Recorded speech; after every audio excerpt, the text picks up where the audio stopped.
Hello mga katiriray! Welcome back to my vlog, Tiriray's Vlog!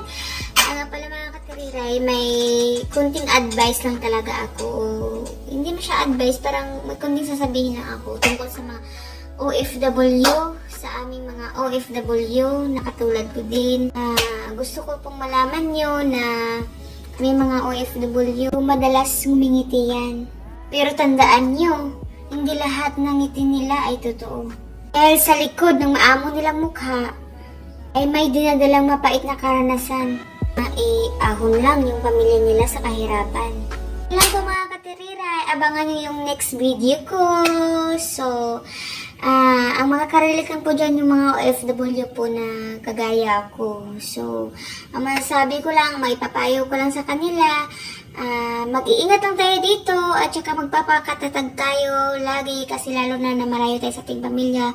Walang ibang tutulong sa atin kundi tayo lang. So, ganyan guys. See you on my next vlog. Bye!